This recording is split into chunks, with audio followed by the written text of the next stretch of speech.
Vamos a cantar una canción que yo no sé si ustedes la han oído las veces que la hemos cantado en Tenerife.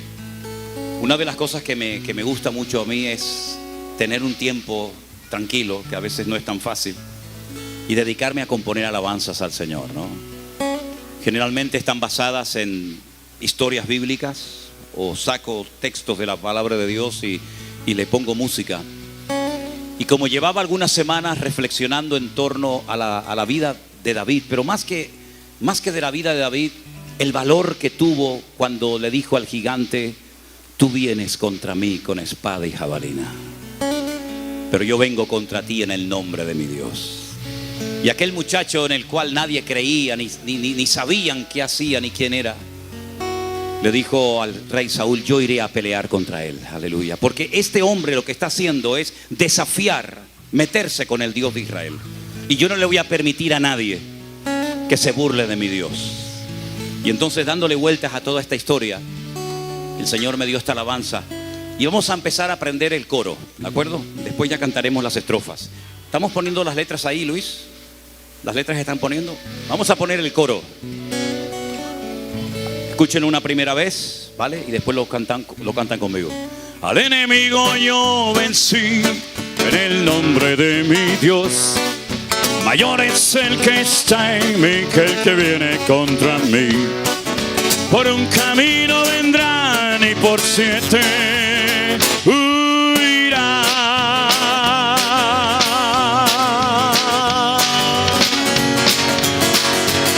Al enemigo yo vencí en el nombre de mi Dios.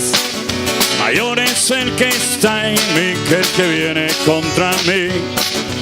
Por un camino vendrán y por 7 huirán.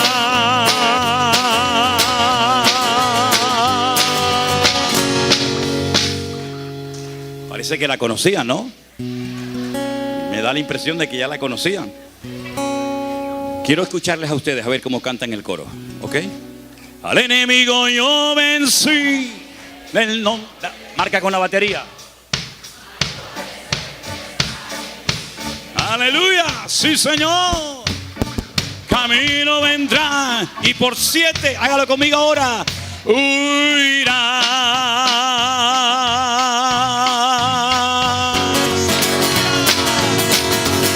Al enemigo yo vencí en el nombre de mi Dios. Mayor es el que está en mí que el que viene contra mí. Por un camino vendrán y por 7 huirán.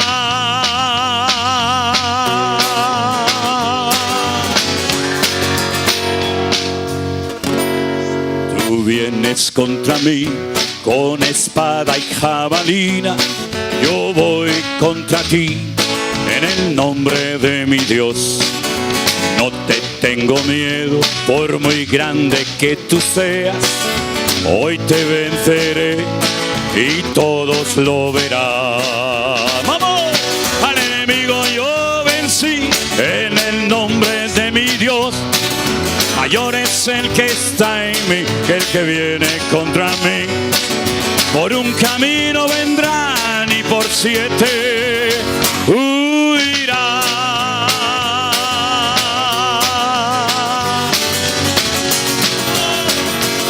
Al enemigo yo vencí en el nombre de mi Dios. Mayor es el que está en mí. Aleluya. Por un camino vendrán y por 7 huirán.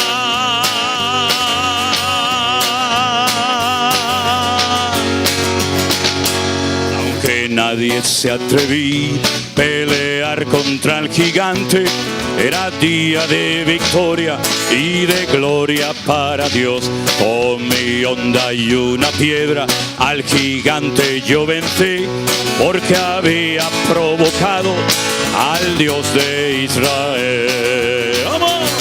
Al enemigo yo vencí en el nombre de mi Dios.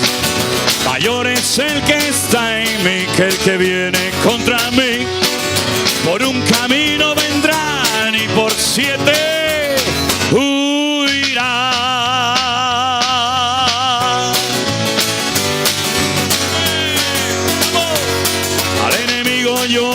vencí en el nombre de mi Dios.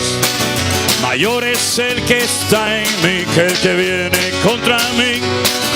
Por un camino vendrán y por 7 huirán.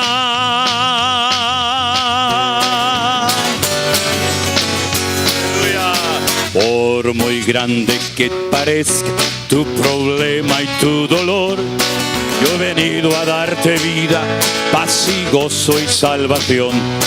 Yo tengo la victoria en el nombre de Jesús. El enemigo está vencido por la sangre de Jesús. ¡Vamos! Al enemigo yo vencí en el nombre de mi Dios.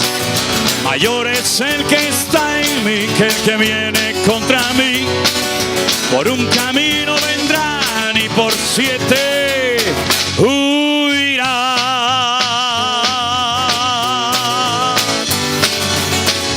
Todos. Al enemigo yo vencí en el nombre de mi Dios. Mayor es el que está en mí que el que viene contra mí. Por un camino vendrá y por 7 huirá.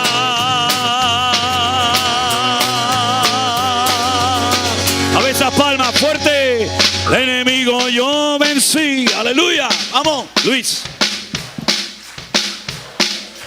Time que el que viene contra mí. Por un camino vendrán y por 7 huirá. Una vez más, vamos. Al enemigo yo vencí en el nombre de mi Dios. Mayor es el que está en mí que el que viene contra mí. Por un camino vendrá y por 7 huirá.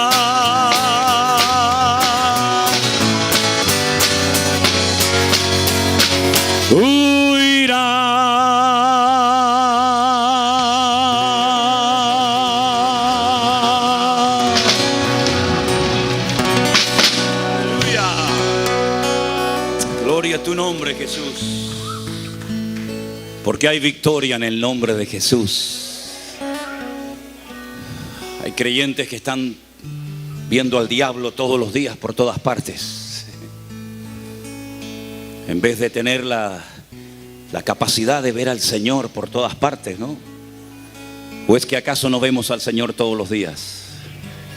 Cuando vemos ese hermoso sol saliendo en el horizonte, ¿verdad? Uno dice, qué grande es mi Dios. Esos atardeceres extraordinarios que parece que Dios está pintando el cielo con su brocha, ¿no? Dándole diferentes y múltiples colores. Tantas veces vemos las maravillas de Dios. Dice la Biblia en Romanos capítulo 1 que las cosas invisibles de Dios, como su eterno poder y deidad, se hacen claramente visibles por medio de la creación del Señor. Así que acostúmbrese a ver al Señor por todas partes, porque el enemigo está vencido y no vamos a perder el tiempo con un enemigo que ya está derrotado en el nombre de Jesús. Cierra tus ojos en esta tarde, mi hermano. Yo quiero que tú le des muchas gracias al Señor en este momento por esta gran realidad.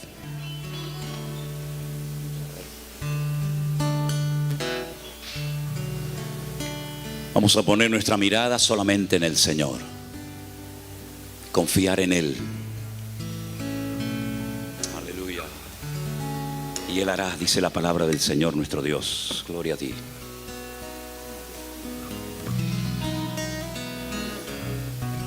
No es el momento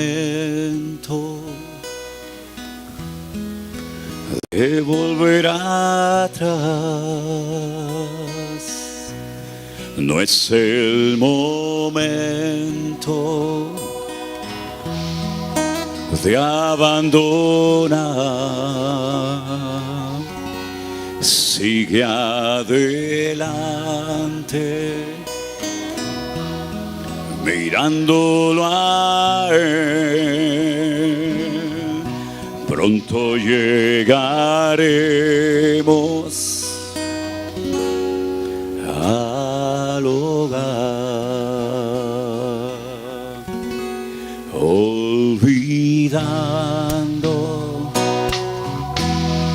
lo que queda atrás, extendiéndome a lo que está delante. Prosigo a la meta, al llamado de mi Dios. Con paciencia llegaremos al hogar. No es el momento de volver atrás. No es el momento de abandonar. Sigue adelante, mirándolo a Él. Pronto llegaremos al hogar, olvidando lo que queda atrás, extendiéndome a lo que está delante. Prosigo a la meta, al llamado de mi Dios. Con paciencia llegaremos al hogar.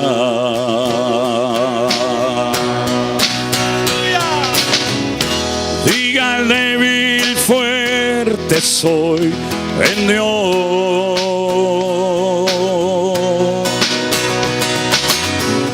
En Cristo yo soy más que vencedor.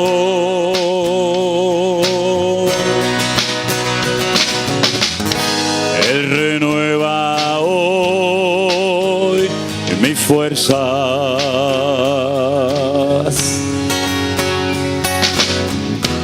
Hay victoria en el nombre del Señor. Dígalo conmigo. ¡Vamos! Diga al débil, fuerte soy en Dios.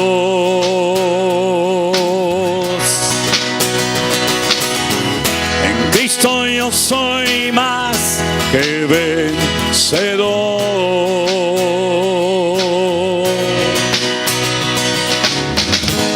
Él renueva hoy mis fuerzas.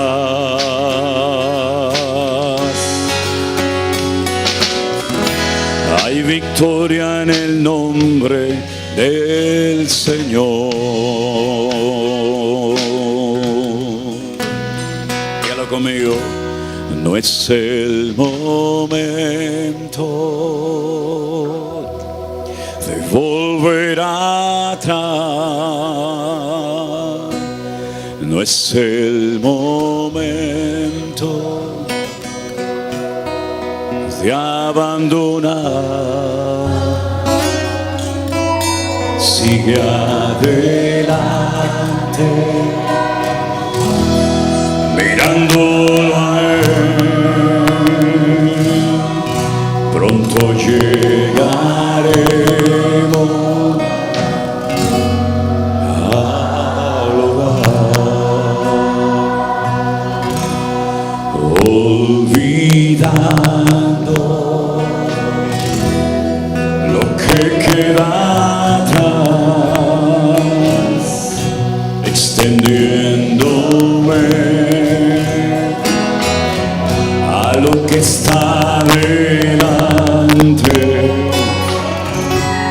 Prosigo a la meta, al llamado de mi Dios. Con paciencia llegaremos al hogar. iglesia, dígale conmigo. Dígale bien fuerte, soy el Dios.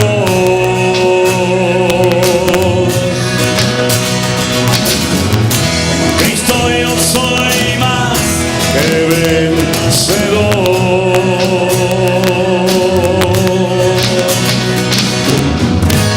Él renueva hoy mi fuerza.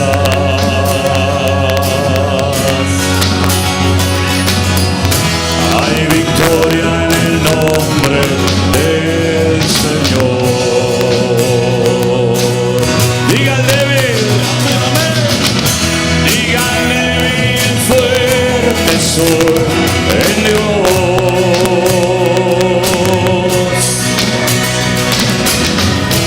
Cristo yo soy más que vencedor.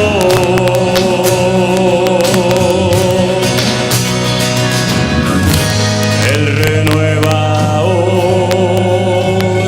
mi fuerza. Aleluya. Hay victoria en el nombre del Señor.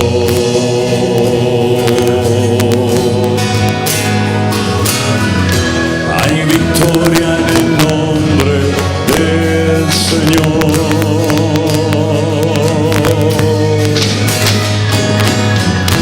Hay victoria en el nombre del Señor.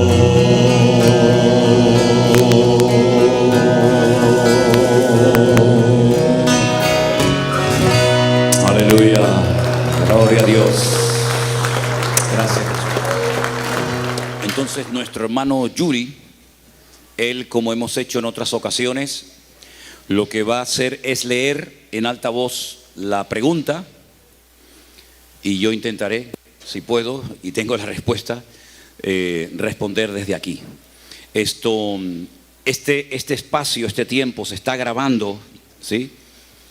Y después, Dios mediante, subiremos, si no es hoy, mañana o en los próximos días, este tiempo de preguntas y respuestas a nuestro canal de YouTube. Antes de dar respuesta a la primera pregunta, hoy me han escrito como 3 o 4 hermanas de diferentes lugares diciéndome algo que la verdad que me ha producido enorme tristeza, porque veo que algunos siguen empeñados en desacreditar, en hacer daño a la obra. Y ocurre lo siguiente: una hermana me decía, pastor, no tengo la cantidad que usted me pide de dinero para poder recibir el código de acceso a los devocionales, a los cultos, al pastor online. Entonces yo le respondo a la hermana y le digo, pero ¿de qué me está hablando, hermana? Bueno, aquí aparece en Instagram. Todo el mundo tiene que saber que ni yo personalmente ni nuestra iglesia tiene cuenta en Instagram. No tenemos. Por lo tanto, ya si usted ve en Instagram mi fotografía, mi nombre, el logotipo de nuestra iglesia, no somos nosotros, porque no trabajamos, nunca no hemos hecho nada en Instagram. Entonces le dije, hermana, usted no tiene que pagar dinero para ver un devocional, para ver un culto. En absoluto, es gratuito. Todo el mundo puede hacerlo. Yo sé que hay ministerios, en España hay algunos, que para poder ver ciertos y determinados programas o recibir algunas enseñanzas tienen que dar como una especie de ofrenda. Entonces le mandan un link para que usted pueda entrar, pero nosotros no trabajamos así. Entonces quiero dejar esto bien claro y por favor ayúdenos en esto, hermanos. En el momento en el que usted vea en Instagram, en Twitter, en YouTube, en Facebook o donde sea, mi nombre, el nombre de nuestro ministerio, mi cara o lo que sea, pidiendo dinero, hermano, no soy yo. No soy yo. Lo he dicho un montón. Pero pastor, pero es que está su cara. Hermano, mi cara está en medio mundo. Pero yo no tengo nada que ver con eso. Así que en el momento en el que usted vea que están pidiendo plata, había una gente que pedía plata porque querían hacer un hospital en África. Bueno, nosotros trabajamos en África, nosotros construimos una casa en África y se la dimos después a un ministerio y recogíamos niños huérfanos de la calle, como también estuvimos en Bolivia, pero no pedimos plata para ese tipo de eventos. Así que por favor, Si ven en su correo electrónico o en su canal de Facebook algo parecido a lo que le estoy diciendo, no le preste atención. Ahora, si usted quiere dar plata, quiere dar ese $1.000.000 que usted tiene en su cuenta bancaria y se lo quiere dar a esta gente, pues hermano, usted con su dinero haga lo que quiera, pero no somos nosotros. ¿Quedó claro? Amén, hermanos. Espero. Ok, vamos a dar respuesta a la primera pregunta, hermano Yuri. Amén. Pastor, buenas tardes. Buenas tardes. Oh, gracias. ¿Considera usted que el feminismo está incursionando en la iglesia? ¿Hasta qué punto considera usted que ese cambio de rol está relacionado con la ideología de género?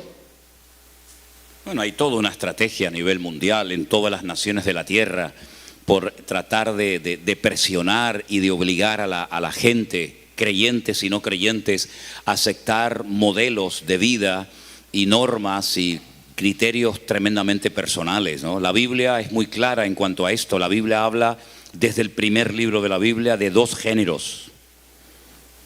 Y si un policía tiene que ir a investigar un crimen o lo que sea, cuando analiza la sangre, los pelos que hayan quedado o cualquier otro elemento, pues llega a la conclusión de que eso forma parte o de un hombre o de una mujer. No hay un montón de géneros diversos. La Biblia habla de un varón y de una hembra. Y por mucho que quieran obligarnos a que recibamos o aceptemos por la fuerza, por la presión de que hay diversos géneros, no es verdad. No es verdad. Usted se puede sentir jirafa, pero nunca va a ser una jirafa. Hay un señor en Tenerife que ha pagado 13.000 euros porque su sueño era hacerse perro. Y entonces le han hecho un traje, él no se ve la cara, es como un collie, el collie, ¿no? Este perro tan peludito, tan bonito. Imagínense si yo fuera la mujer de este hombre, acostarme con un perro, me levanta la pata por la noche y me moja todo, ¿no? O me lame, ¿no? Bueno, él puede sentirse perro, pero genéticamente nunca va a ser un perro, ¿no es cierto? La Biblia nos habla de que ya en el nombre, y creo que lo expliqué en una ocasión, y creo que es algo muy bonito de saber, que cuando Dios dijo hombre y mujer, en ese término hebreo, ish, isha, hombre o mujer, la primera letra del nombre hombre y la última letra de la palabra mujer, isha, con esas 2 letras se forma la expresión ya, con la yod y con la hey, yad, alabada yad, alabada al Señor, ¿no? Si quitamos a Dios, si quitamos esas 2 letras de ese término, hombre o mujer, lo que queda es fuego y destrucción. Si están tratando de dinamitar, están tratando de bombardear la familia, ¿no? Que es una institución sagrada que el Señor creó. Ahora, en cuanto al feminismo, yo soy consciente de que a lo largo de la historia, no sé tanto aquí en este país, pero por ejemplo sé que por ejemplo en España la mujer durante muchos años fue totalmente discriminada. Una mujer no podía viajar si su marido no le firmaba, no tenían derecho a votar a la hora de llegar votaciones y tantas cosas, ¿no? Ha habido mucha discriminación. Eso es una cosa, y otra cosa es, digamos, la exageración que están tratando de hacer por parte de grupos feministas, donde, bueno, parece que los hombres ya no pintamos nada, no tenemos ningún valor, todo es el feminismo. Bueno, yo espero que esto en la iglesia no entre, porque nosotros tenemos bien claro cuál es el rol, cuál es el papel de la mujer en la iglesia y cuál es el papel del hombre. No es cuestión de competir, no es que uno sea más importante que el otro, ni muchísimo menos, sino que acatamos y estamos totalmente de acuerdo con el Señor en cuanto a la estructura que Él le dio a la familia, y ni la mujer tiene que competir contra el varón, ni la mujer tiene que competir contra la mujer, sino que cada uno tiene que cumplir su función.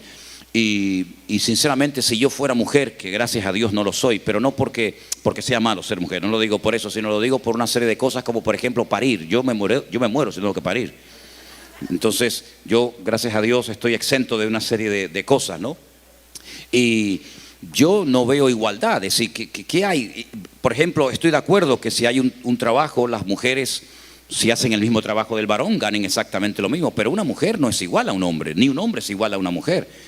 Y yo, como hombre, tengo que decir que las diferencias son abismales, no solamente biológicas, sino de otra índole también.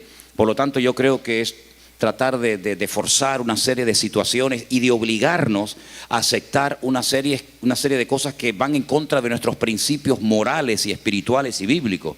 Por lo tanto, yo creo que sinceramente no tenemos que entrar en ese juego, sino que cada uno tiene que ser consciente de cuál es su papel en el cuerpo de Cristo, en la iglesia y nada más, ¿no? Y si entra en la iglesia, pues bueno, pues habrá que sacar la Biblia y enseñar, ¿no?, cuál es la función de cada uno. Pastor, un hermano pregunta, necesitamos en la Bahía pastores. ¿Cómo usted ha pensado moverse aquí? De antemano, muchas gracias por estar aquí. Dios le bendiga. Bueno, hace falta pastores en la Bahía, en Europa, en África, en América y en todas partes del mundo. Ya hace 2000 años el Señor Jesucristo dijo, la mies es mucha. Y recién comenzaba la iglesia. No había la cantidad de iglesias, de miembros que hay hoy en día. Y ya el Señor dijo aquello de la mies es mucha, mas los obreros son pocos, ¿verdad? Y a veces los que hay tampoco son muy buenos que digamos, dicho sea de paso, ¿no? Yo no tengo intención de mudarme, de trasladarme a San Francisco a vivir, porque mi ministerio no puede estar radicado única y exclusivamente en un lugar. Estamos constantemente moviéndonos de un sitio a otro. Claro que hace falta pastores, pero también hace falta siervos. También hace falta ayudantes, también hace falta músicos, también hace falta maestros de escuela dominical, hace falta prácticamente de todo. Hay una crisis, una necesidad urgente de obreros y los obreros, lleva tiempo formar un obrero. Un obrero no nace así tocando un botón. Un obrero tiene que ser probado a veces durante años y no es fácil, pero el Señor, estamos orando para que el Señor, dice, rogad al Señor de la mies que envíe obreros a su mies. El problema es que a veces hay algunos creyentes, tengo la sensación de que algunos creyentes no valoran lo que tienen, sino siempre están tratando de traer lo que no tienen o de orar por lo que no tienen y no valoran lo que ya el Señor les ha concedido, ¿verdad? Parece como que el mejor pastor es el que no tenemos, nunca es el que tenemos. El mejor músico es el que no tenemos, en vez de valorar lo que Dios nos ha dado. El día que seamos agradecidos y le demos gracias al Señor por lo que ya tenemos, el Señor nos dará más. Pero si no somos agradecidos con lo que tenemos, difícilmente el Señor nos dará más. Hay que valorar lo que tenemos. De lo contrario, hay mucha gente que dice, ay, qué pena, ya, ahora que no lo tienes, ahora lo lloras. Y cuando lo tenías, no le hacías ni caso. No. Pastor, en una de sus prédicas, usted menciona que las personas que ya han recibido al Señor, pero que en su vida pasada recurrieron a la lectura de cartas, de lectura de manos, hechicerías, esas personas deben cerrar esas puertas. ¿Qué significa cerrar puertas siendo cristiano? Bueno, arrepentirse. Cuando una persona se arrepiente genuinamente delante del Señor, el Señor perdona y olvida. Lo que no puede ser es que una persona se llame cristiano y todavía siga tonteando o coqueteando con estas cosas que están rotundamente prohibidas en la palabra de Dios. Hay personas que estaban atrapadas, eran esclavas, por ejemplo, todos los días de leer su horóscopo, ¿sí?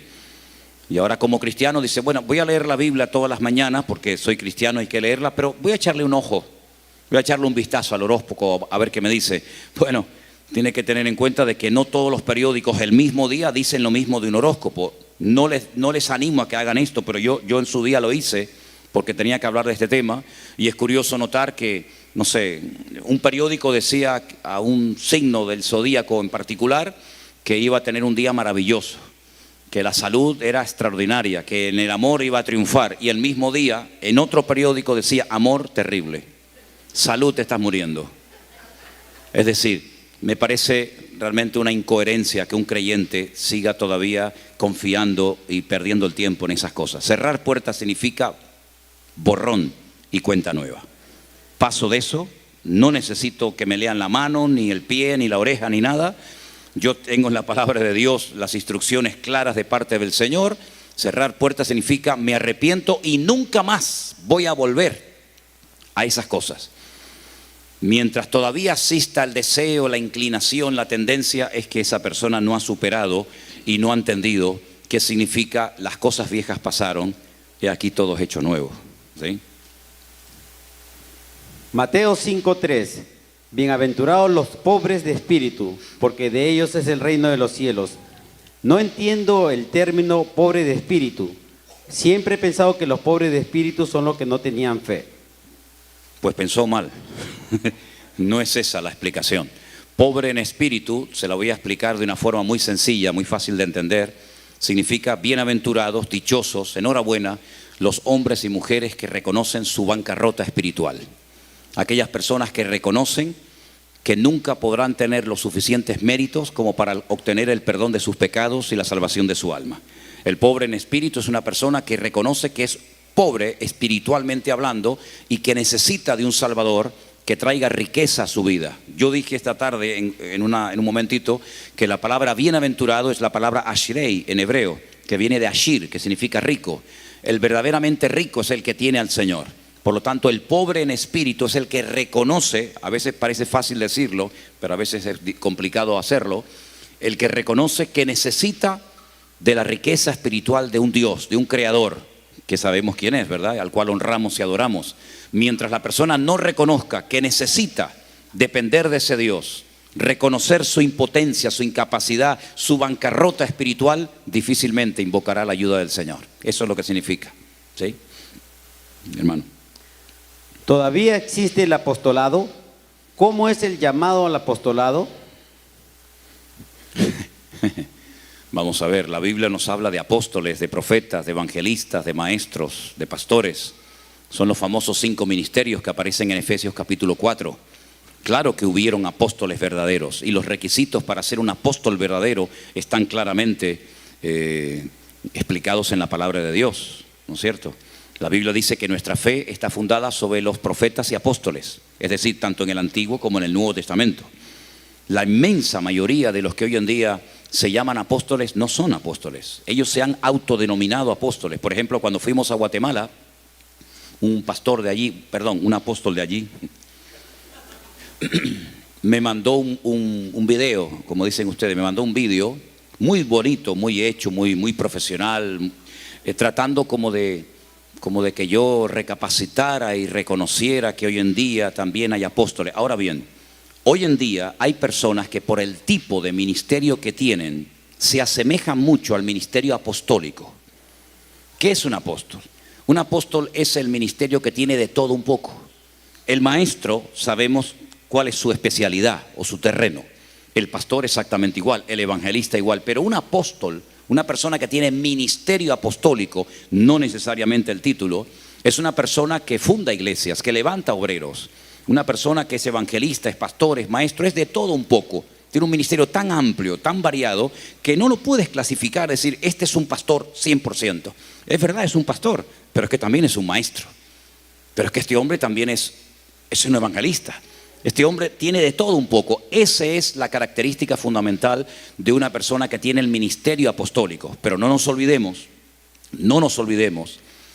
que en el libro de Apocalipsis dice que cuando lleguemos a la Nueva Jerusalén, habrán 12 tronos para los apóstoles del Cordero. Y todos estos que se llaman apóstoles, ¿dónde se van a meter? Porque si hay 12, quiere decir que todos los demás no son dignos de ocupar un lugar de apóstol en el cielo. El reconocimiento del apóstol debería de venir de parte del Señor, no de parte de uno mismo. Dice la Biblia que te alabe la lengua ajena y no la propia lengua tuya.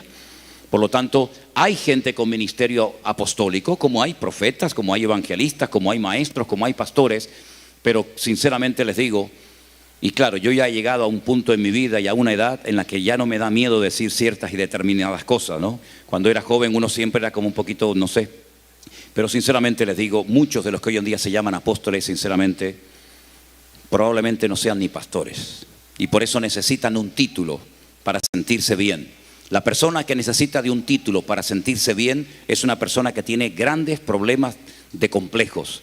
Y no hay nada peor que una persona en un púlpito pastoreando o llevando una iglesia con problemas de complejos personales. Es un problema muy serio que lamentablemente abunda hoy en día en la obra del Señor. Perdónense ya que hay algún apóstol o apóstola, una apóstola, ¿no? Apóstola es, ¿no? Apóstola, apóstolo, epístolo, bueno, no sé lo que será, ¿no? Pastor, ¿por qué las genealogías de Jesús son tan diferentes en Mateo y en Lucas? Hay dos genealogías, dos árboles genealógicos en cuanto a la persona de Jesús. Una es la línea materna y otra es la línea paterna. Por eso son diferentes. No es que haya contradicción. En la Biblia no hay ni una sola contradicción. La genealogía del Señor Jesucristo en Mateo capítulo 1 es la genealogía del Padre. La genealogía de Lucas capítulo 3 viene por parte materna. En el judaísmo, hoy por hoy, no fue siempre así, pero hoy por hoy, para una persona considerarse judía, la madre tiene que ser judía. En aquellos tiempos no, con que fuera el padre era suficiente. Pero esas dos genealogías refuerzan la autoridad de Cristo para ocupar el trono de David, su padre, ¿verdad? Porque tanto por parte paterna como por parte materna tenían que estar entroncados, tenían que venir de la única tribu que podía ocupar la realeza, que era la tribu de Judá. Y tanto María como José, los dos procedían de esa tribu. Por lo tanto, no hay contradicción entre ambas genealogías, sino que una viene de línea paterna y otra de línea materna. Pero no hay ningún problema en eso. Pastor, ¿qué quiere decir cuando habla la Biblia de que la esposa se sujete a su esposo? Pues lo que dice la Biblia. ¿Por qué le quiere dar vueltas a algo que está tan claro? ¿De qué color es el caballo blanco de Santiago? El caballo blanco de Santiago es blanco. Sujetarse no significa ser una especie de esclava, ¿no?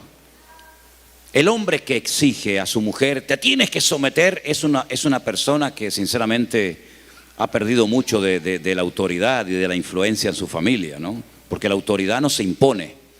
La autoridad nace espontáneamente, está basada en el amor, no en el servilismo, ¿no? Entonces la Biblia nos da un orden para las familias, ¿no es cierto?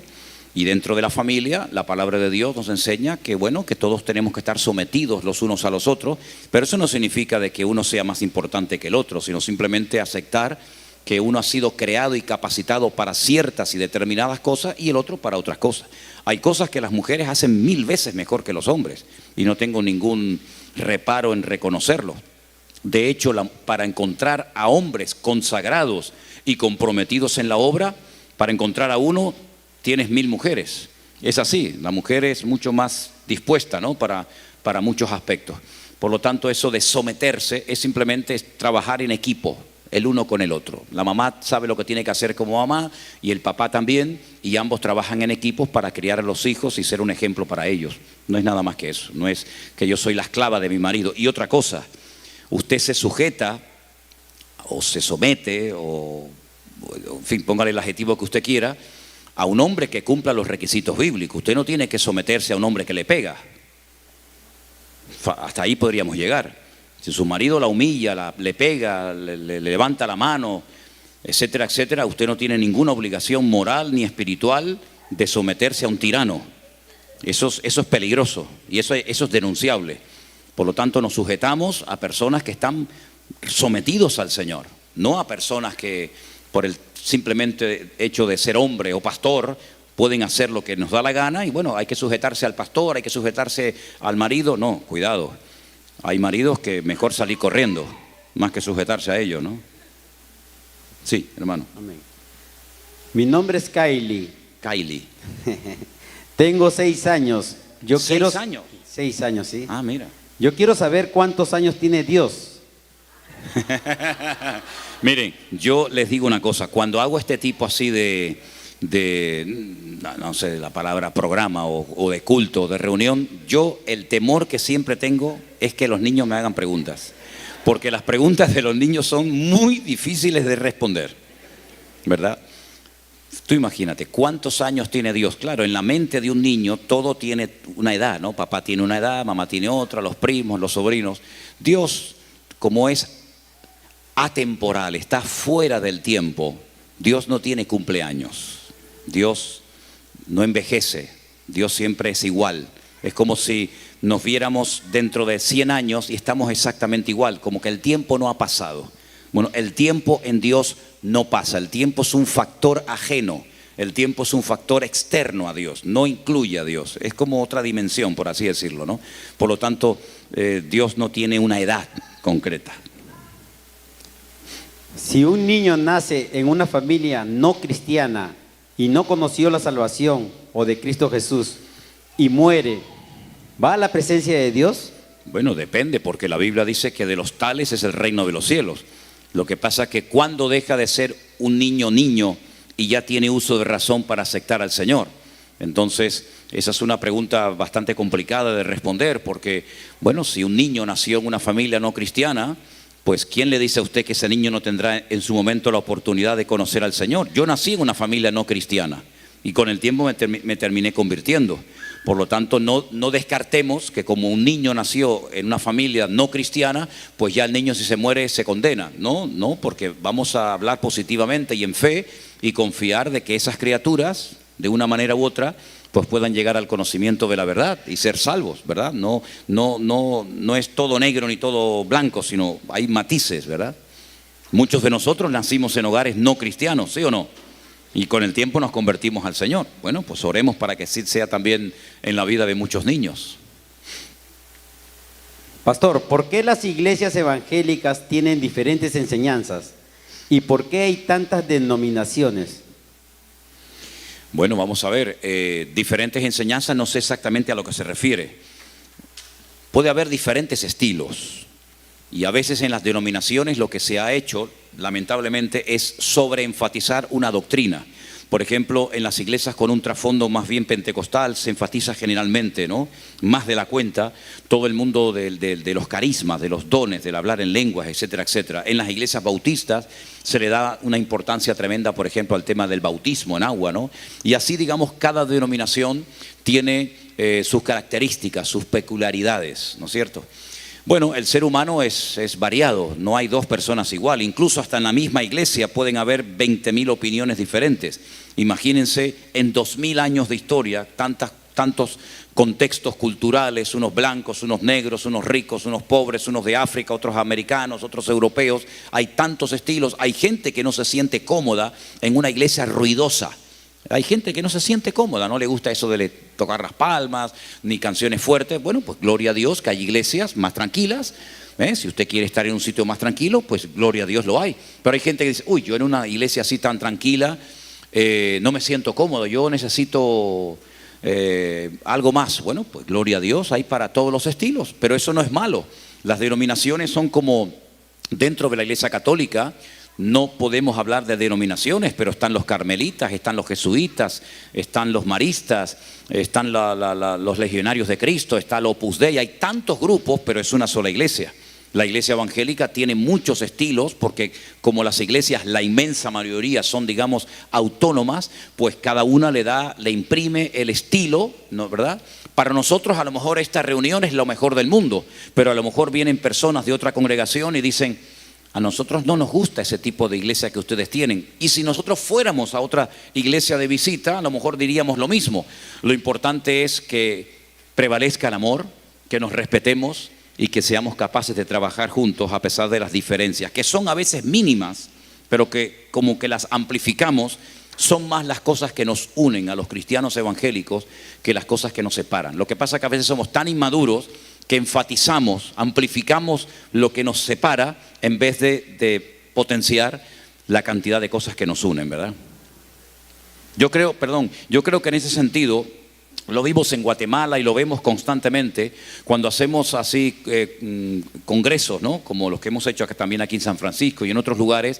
Es hermoso ver hermanos de otras congregaciones que no forman parte de nuestro ministerio, Centro Evangélico Vida Nueva, ni son parte de la iglesia virtual, pero sin embargo vienen y se gozan y cantan y alaban al Señor y oyen la palabra, aunque sean miembros de otra congregación, y estamos. En ese sentido yo creo que hemos sido y somos un ejemplo de cómo en un auditorio, sin levantar en alto el nombre de una denominación, de una bandera denominacional, somos capaces de unirnos y alabar al Señor. Y eso es algo realmente extraordinario, ver cómo a veces hay pastores que vienen con miembros de su congregación a uno de nuestros congresos y se gozan como si estuvieran en su propia iglesia. ¿Por qué? Porque en ese lugar Cristo es el protagonista y el amor de Dios es lo más importante. Y eso nunca lo podemos perder, nunca. ¿Sí? Pastor, ¿quién escribió el libro de Job? Gracias por su respuesta. Bueno, si no fue Job, tendría que ser alguien contemporáneo a él, pero generalmente se le atribuye al mismo Job, el que escribió el libro, pero tampoco hay 100% de seguridad de que él mismo haya relatado su historia con sus sufrimientos y con todas las penurias por las cuales pasó, ¿no? Pero bueno, esto generalmente se dice que el libro de Job lo escribió él mismo, pero ya digo, no tenemos 100% de seguridad de que así haya sido. ¿Hay alguna diferencia, pastor, entre la palabra hombre y varón en la Biblia? Vamos a ver, la palabra hombre en la Biblia, cuando vamos al texto original, es, como dije antes, ish. Una cosa es el sustantivo y otra cosa es el nombre propio. Dios le puso un nombre al hombre. El hombre es ish, pero ese hombre tenía un nombre. Yo soy un hombre, ¿sí? No lo duden, ¿eh? Pero yo tengo un nombre. Exactamente igual ocurrió con el primer hombre. Era un hombre, pero se llamaba Adán. Adán, 3 letras. Una letra se llama Aleph, Dalet, Men, Sofit. Adán. Porque la primera letra de su nombre es el número 1 en hebreo. Entonces fue el primer ser viviente, porque Dam, las otras 2 letras, Dan, significa sangre, y en la sangre está la vida. El primer ser viviente con el soplo divino. Entonces ese era el nombre. Dan también significa sangre. Adán no era ni blanco ni negro. Uno dice, pastor, ¿no era blanco Adán? ¿Y no era negro? Entonces, ¿cómo era? Era de color rojizo, ¿verdad? Y se llama Adán porque Dios tomó un tipo de tierra. Hay varias palabras en la Biblia para tierra, para universo, para planeta, y una de ellas es Adamá. Y la palabra Adamá es un tipo de tierra que Dios tomó, que Dios agarró para formar al hombre. Y claro, como salió de la Adamá, pues por eso le puso Adán, ¿verdad? Igual que el nombre Eva, no es el nombre Eva, Hayá, que significa vida, ¿verdad? Porque ella es la portadora de la vida. Por lo tanto, sí, hay 2 palabras diferentes, tanto para hombre como para su nombre personal. Pero no tenemos que complicarnos mucho la vida con esto, ¿no? Pastor, ¿qué es la gracia? Gracias. La gracia es cuando te cuentan un chiste y te ríes, ¿no? ¿No? No, es broma. La gracia es lo más hermoso, porque la gracia de Dios es el favor de Dios, es lo que nos permite creer en Él, amarle, conocerle, recibirle en nuestras vidas. Sin gracia no hay nada, sin gracia no hay perdón, no hay misericordia, no hay absolutamente nada. La gracia es favor inmerecido.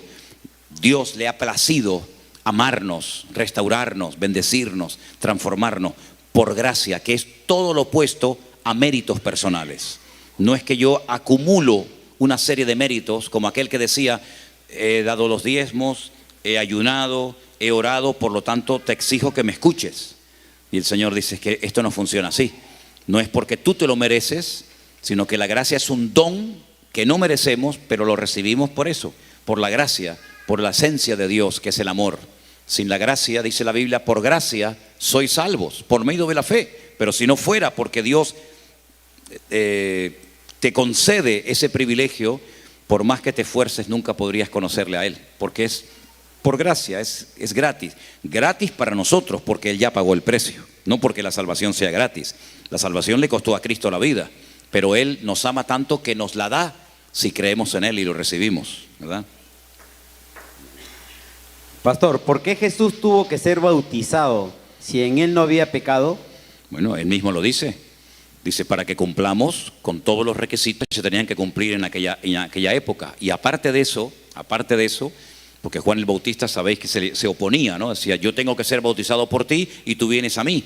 Entonces dice, deja que cumplamos. Es decir, ¿cuáles son las normas? ¿Cuál es el patrón? ¿Cómo tenemos que movernos en esta generación? Así, pues yo también acato la norma. Pero no solamente también por eso, sino por el hecho de que Jesús se identificó con el hombre en todo. No cometió pecado, pero por nosotros se hizo hombre, obediente hasta la muerte y muerte de cruz. Y los hombres en aquella época era obligatorio que se bautizaran. Pero fijaros lo interesante, que la única vez que Dios habló con voz audible, en ese momento me refiero, es cuando Jesús se bautiza y Dios el Padre dice, este es mi Hijo amado en el cual tengo toda complacencia. Por lo tanto, cuando cumplimos con la norma, con el patrón, aunque no sea necesario desde el punto de vista humano, siempre hay un respaldo y siempre hay un favor de Dios. El Señor no quería ser diferente en ese aspecto, sino que quería cumplir con la norma de la época y en ese momento era ser bautizado. Y además el bautismo de Jesús sirvió como testimonio a los que estaban allí, que supieran que Él era el escogido, el enviado del Padre. Pastor, ¿cuál Biblia recomienda leer? ¿Sabe cuántas veces me has dicho, pastor? ¿Cuál Biblia? La que tenga. La persona que hace esa pregunta, lea la Biblia que tenga a mano. Menos, yo no recomiendo ni muchísimo menos una Biblia que ha sido tergiversada y amañada y manipulada por los falsos testigos de Jehová, la versión del Nuevo Mundo creo que se llama. Por supuesto esa Biblia no es una Biblia fidedigna porque ha sido manipulado toda la traducción que se ha hecho, ¿verdad? Quitando, añadiendo, manipulando.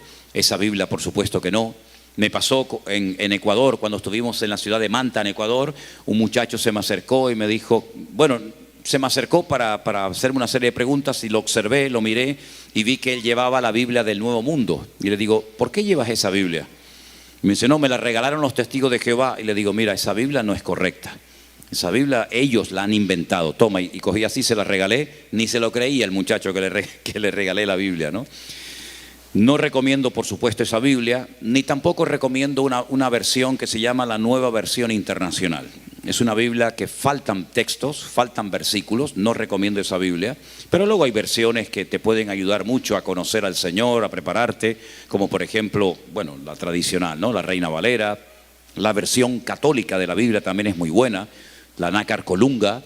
La Biblia de las Américas, yo la leo mucho, también es muy buena. Hay una Biblia que se llama La Peshita, que ha sido traducida del arameo al castellano. Hay algunas cosas como que son un poquito complicadas, pero hay muchas Biblias hoy en día. Yo creo que desde mi punto de vista, demasiadas versiones, sinceramente. Creo que hay demasiadas versiones y lo que han querido algunos es rebajar la calidad del lenguaje, tratando de ser muy accesible, tratando de ser muy fácil al lector. En vez de levantar el nivel del lector, lo que hacen es que bajan el nivel de la Biblia, y yo estoy totalmente en contra de eso. Yo creo que si usted no entiende y si usted no sabe, lo que tiene que hacer es leer, prepararse y estudiar, no bajar el texto bíblico y dejarlo a usted en la ignorancia en muchos aspectos, ¿no? Yo recomiendo muchas de esas versiones, pero no recomiendo esas versiones tan simplonas, tan sencillas, que lo que quieren es rebajar el texto bíblico y después lo que usted está leyendo no tiene nada que ver con lo que realmente dice. Hay versiones de la Biblia que uno cuando las escucha dice, pero es que eso es como amañar, ¿no? Es como tratar de poner el texto tan fácil, tan sencillo, que hasta un niño lo pueda entender. Pero es que la Biblia tiene un lenguaje que hay que dominar y hay que conocer. Yo cuando comencé a leer la Biblia al principio, hace muchos años, me tuve que comprar un diccionario.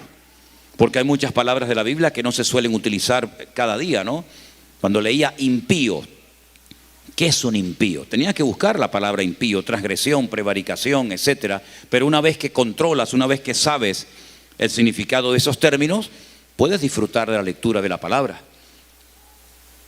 Siempre es bueno tener diferentes versiones también, ¿no? Para poder comprobar. Eso es lo bueno del texto hebreo, que no hay versiones. Lo que leía Moisés es lo mismo que leía Pablo, lo mismo que leía Esdras.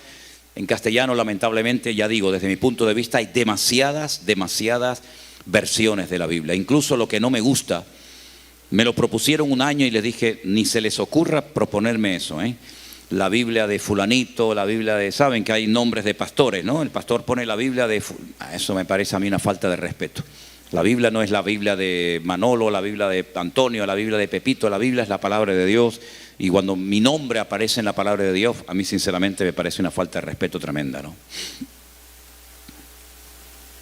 Hermano. Hermano pastor. Hermano pastor. El cristianismo es querer al hermano, querer a tu prójimo. Si alguna persona está en Cristo, nueva criatura es. Cristianismo es seguir a Cristo. Esa es la definición de cristianismo. Un cristiano en una traducción, en un diccionario que se hizo en España hace muchos años, en la década entre los años 40, 50, decía cristiano, persona seguidora de Cristo, bautizada de mayor. Qué increíble, ¿no? En aquellos años que apareciera esa definición de la palabra cristiano. La palabra cristiano viene de los ungidos.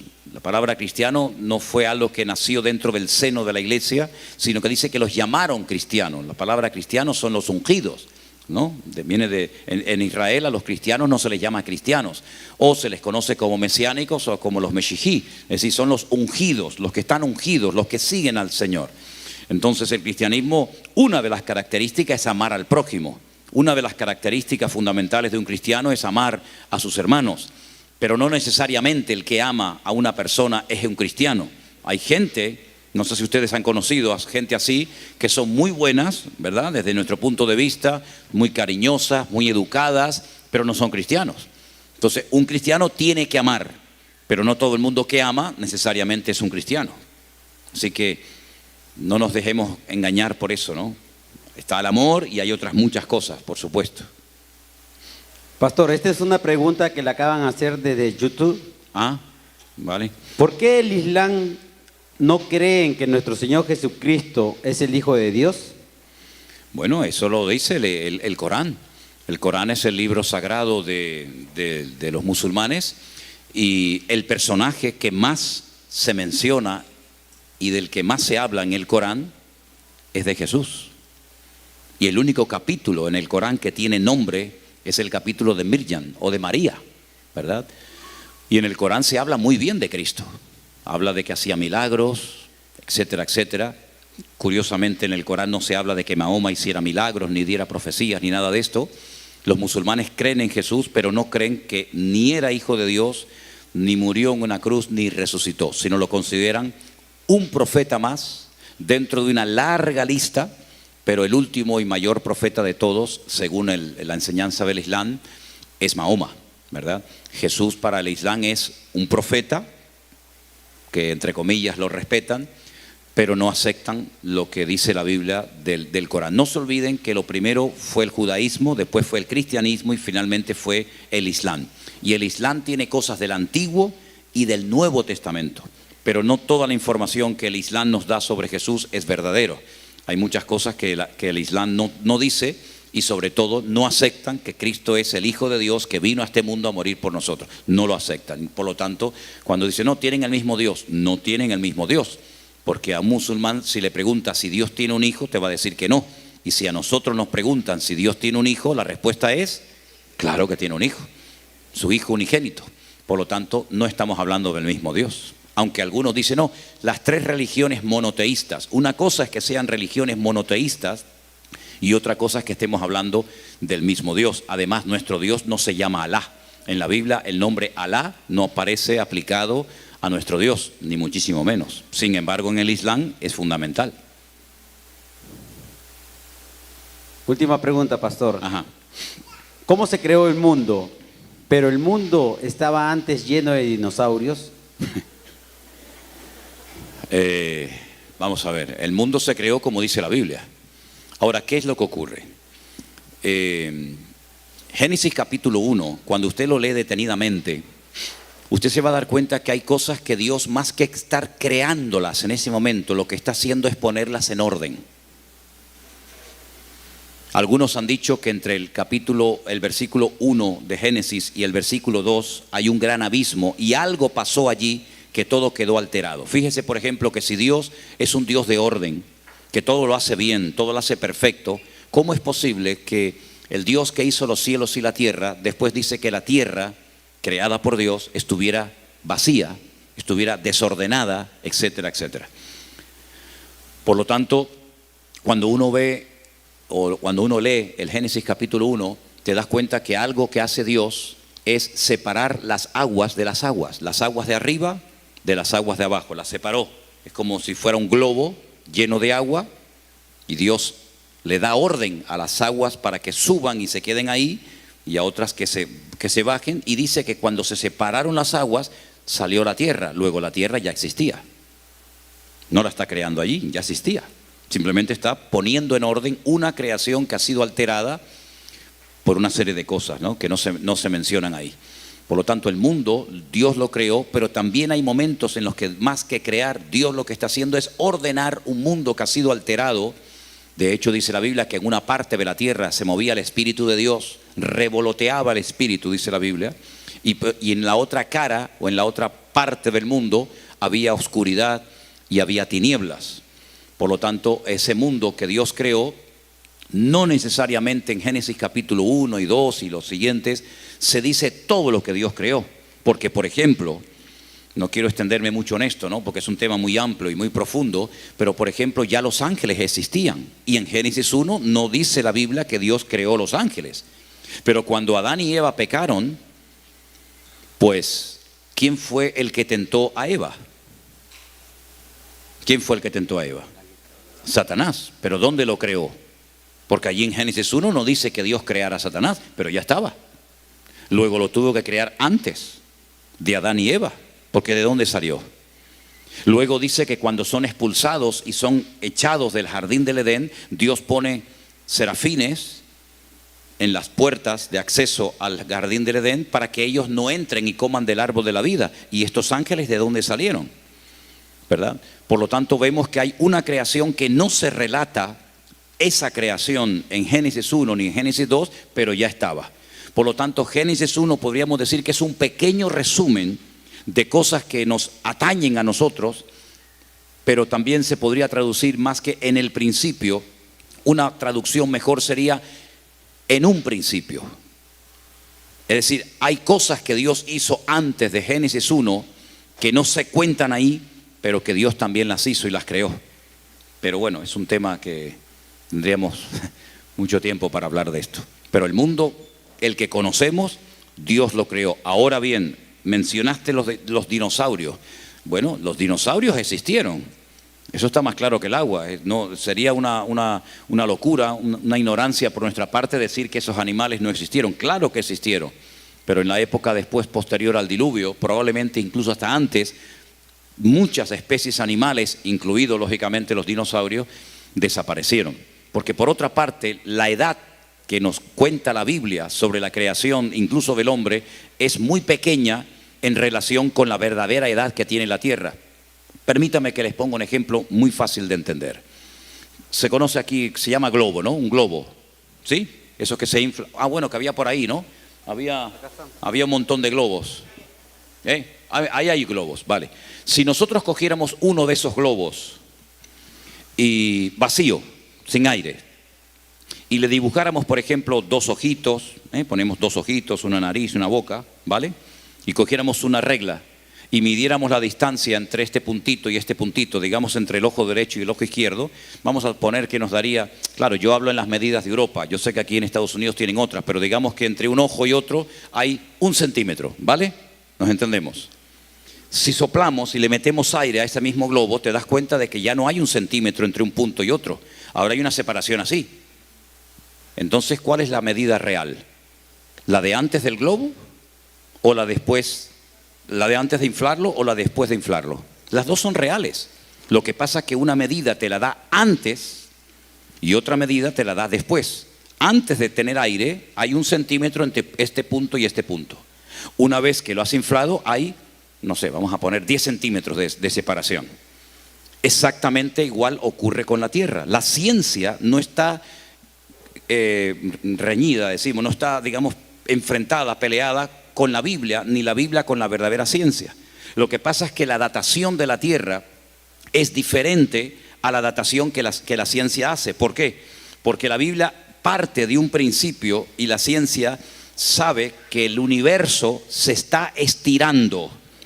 Nuestro universo se está estirando, los científicos no saben hasta dónde. Ese es el gran dilema de la ciencia. Si el universo se está expandiendo, ¿dejará de expandirse y volverá otra vez a juntarse como si fuera un chicle? Esa respuesta no la saben. Pero no solamente nuestro universo se está estirando, se está expandiendo, sino que avanza, se mueve a una velocidad constante. Por la velocidad constante de la Tierra, que se sabe, ¿Cuál es? Por la velocidad constante de la Tierra y por el espacio que ha recorrido, se sabe cuánto tiempo hay. Sin embargo, la Biblia te da una fecha completamente diferente a la que te da la ciencia. ¿Pero por qué? Porque uno mira desde este punto de vista y el otro mira desde otro punto de vista, pero ambos coinciden. Es como si, por ejemplo, pusiéramos aquí un cristal, un cristal, y le damos un rayo de luz, y vemos que aquí la luz llega como un rayo, digamos, de luz blanca. Pero si yo me pongo al otro lado del prisma, se proyectan 7 colores. ¿Y cuál es el verdadero? ¿Este o este? Los dos. Lo que pasa es que depende de dónde estás. ¿Ves la luz como un rayo blanco o ves la luz con los 7 colores? Por ejemplo, cuando vemos por la noche algunas estrellas, parece como que son rojas, ¿no? ¿No hacen así como tintinean? Bueno, los colores, las ondas de los colores nos indican la distancia que hay. Por ejemplo, si el sol en este momento se destruyera y dejara de existir, no nos daríamos cuenta hasta dentro de 8 minutos. Porque ese es el tiempo que tarda el rayo del sol en llegar y golpear a la corteza terrestre. 8 minutos. Es decir, que si nosotros viajáramos en dirección al sol, estaríamos viajando hacia el pasado. Pero si recibimos la luz del sol y nos calienta aquí en la tierra, estamos en el presente. ¿Cuál es la realidad? Depende de donde uno se ubique. Por lo tanto, cuando uno estudia ciencia y dice, no, es que la Biblia dice una serie de cosas. Bueno, la Biblia te da una información porque parte de un punto de partida. El punto de partida es la creación del hombre. Pero es que la ciencia no parte de la creación del hombre, sino parte de antes. Pero la Biblia no se mete en ese terreno. Por eso hay muchos chicos que cuando van a la universidad, su fe es confrontada porque dicen, es que en la universidad me están enseñando una cosa que la Biblia no dice. Claro, porque la Biblia no es un libro de ciencia. La Biblia no intenta convencer a nadie de nada. La ciencia sí intenta convencer a mucha gente de cosas. Así que bueno, simplemente es cuestión de saber las distintas posturas, ¿no? o formas de datación de la Tierra, en fin, de tantos elementos. Amén, ¿Ya están? pastor. Gracias. Ok. Bueno, hermanos queridos, espero que hayan podido aprender algo. Yo siempre digo, aprender preguntando es muy bueno. Nunca se vaya con dudas a su casa después de una reunión, después de un culto, después de una predicación. Pregunte, porque la Biblia dice que cuando una persona se expone a la palabra y no la entiende, la parábola del sembrador dice que cuando una persona oye la palabra y no la entiende, viene el maligno y arrebata la semilla. No deje que nunca el enemigo le robe la bendición por no haber entendido lo que ese hermano en ese momento compartió de la palabra. Así que pregunten, no tengan ningún temor, ningún reparo a preguntar, a exponer sus dudas, porque a lo mejor su pregunta le ayuda también a otra persona que a lo mejor no se atrevió, no tuvo el valor de hacerla, pero le ayudó mucho la respuesta que en un momento determinado se dio. Los discípulos le preguntaban cosas al Señor, ¿se acuerdan? Los discípulos le preguntaban cosas, y Señor, y esto, y Señor, ¿y por qué esto? Y Señor, ¿por qué lo otro? Y el Señor no se ofendía. Yo siempre digo que no nos tiene que ofender que la gente pregunte, lo que nos tiene que extrañar es por qué la gente no pregunta. Porque el que pregunta, el preguntón, es el que tiene interés, el que quiere saber las cosas. Y para aprender hay que preguntar, no lo sabemos todo, amén hermanos. Pero damos gracias al Señor que en la palabra de Dios tenemos muchas respuestas de las que necesitamos para poder vivir vidas cristianas victoriosas.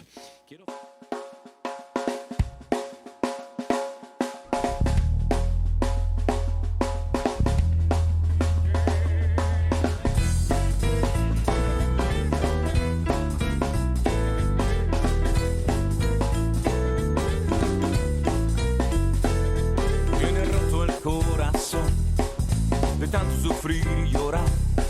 Tienes que aprender a descansar en Dios. No importa lo que te dijeron, no importa lo que te hicieron. Tienes que aprender a descansar en Dios.